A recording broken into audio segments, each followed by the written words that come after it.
kalau kita bicara yang namanya juga lembaga, individu segala macam, tidak lepas dari kepentingan. Nah, sekarang pertanyaan saya, siapa yang bayar untuk survei tersebut? Juga pengaruh gitu loh. Jadi saya tuh punya materi stand up comedy ya. Mungkin kalau nggak tahu saya stand up comedian juga. Yaitu waktu saya bilang begini, perlu dibikin lembaga survei untuk mensurvei lembaga survei. Jadi perlu bikin lembaga survei untuk mensurvei lembaga survei. Dan sebelum debat kemarin viral juga videonya Mas EF Saifullah Fatah ya, CEO Polmark itu juga kayaknya berbeda tuh dengan kebanyakan survei yang lain mengatakan nggak sampai 40% Prabowo, kemudian juga Ganjar dan Anies sudah di atas 20% gitu. Nah, walaupun Mas Nila pakar mikro ekspresi, mungkin jatuh mikro survei juga paham kali ya. Kasih komentarnya soal survei ini nih. Oke, kan kalau kita bicara tentang survei, ini menarik. Ini kenapa saya bilang menarik? Dan harusnya kalau kita bicara bahwa kan banyak orang bilang orang Indonesia sekarang udah pintar-pintar gitu. Yang jadi masalah adalah pintar itu bukan satu-satunya alasan untuk kemudian sebuah negara bisa maju. Salah satunya lagi tahu nggak apa? Kritis. Apakah kita cukup kritis melihat dari tahun 2014, 2019 kan pengandalan survei terus nih. 2009 kita mundurin lagi gitu.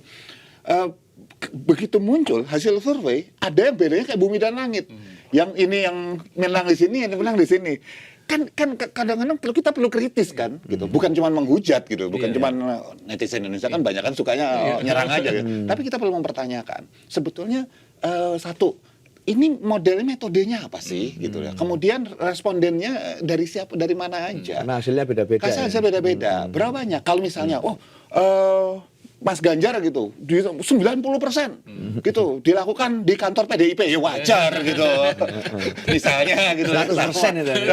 Misalnya, itu aja 10% jadi meragukan loh, siapa itu? 10% itu nggak datang, nggak masuk, lagi off.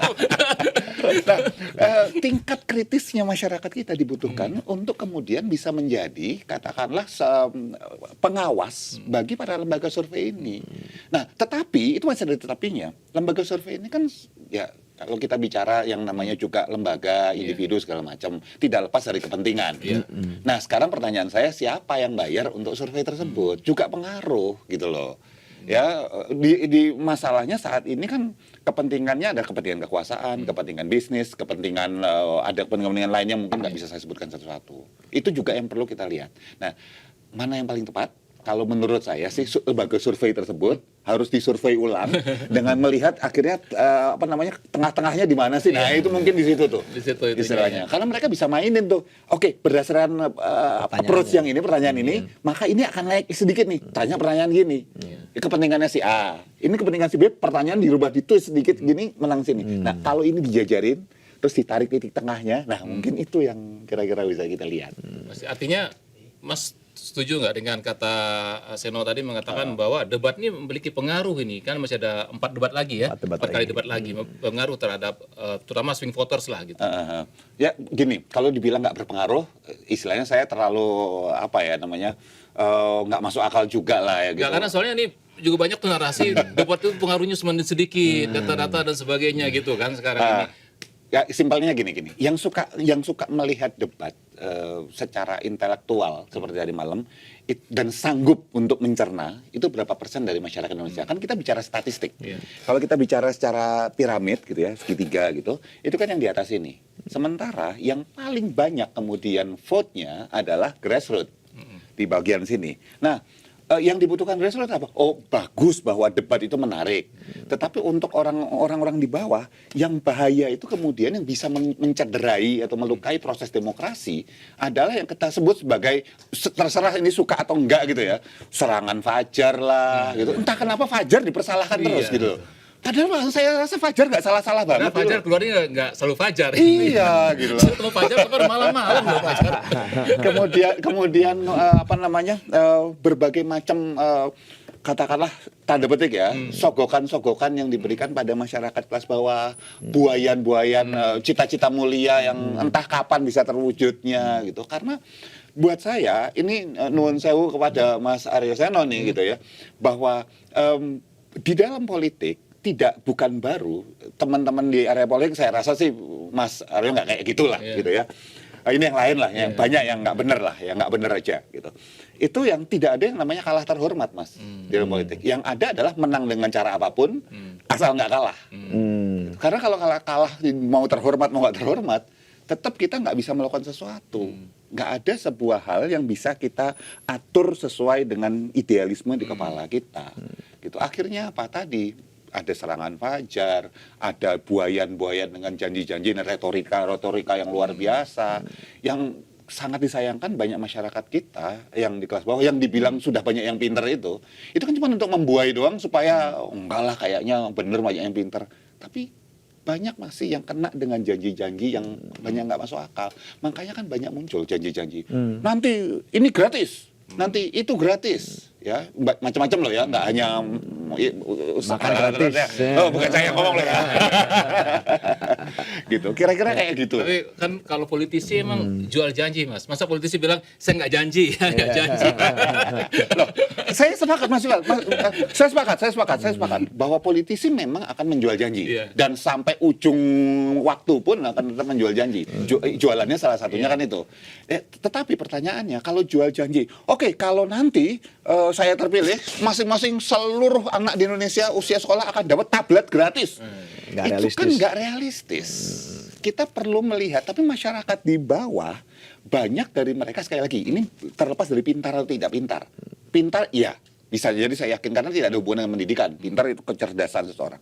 Tapi kemampuan untuk kritis, kita kan tidak dibiasakan. Tidak dibiasakan untuk berani bertanya pada orang tua, tidak dibiasakan berani bertanya pada guru. Kalau ditanya, gurunya merasa bahwa anak muridnya ngelawan, terus kemudian dijewer, terus balik lagi dilaporin polisi, nggak selesai-selesai, kan gitu. Nah, jadi kalau selama kemudian janji-janjinya bisa realistis dan memang sudah dia hitung benar-benar dan niat dia realisasikan, ya nggak apa-apa. Misalnya Mas Aryo Seno bilang misalnya, kalau saya terpilih nanti Mas Kirdi jadi komisaris, dia bisa realisasikan, nggak apa-apa, tak dukung Mas, gitu kan? Saya juga kalau gitu. Oh iya sama. Gitu. Tapi misalnya memang Mas Aryo Seno memang bisa merealisasikan memang dalam range-nya beliau gitu. Tetapi kan ada yang nggak realistis. Nah, sementara saudara-saudara kita ini nggak semuanya bisa tanda petik berhitung secara kritis atau berani untuk mempertanyakan gitu. Kalaupun berani mempertanyakan, channelnya lewat mana?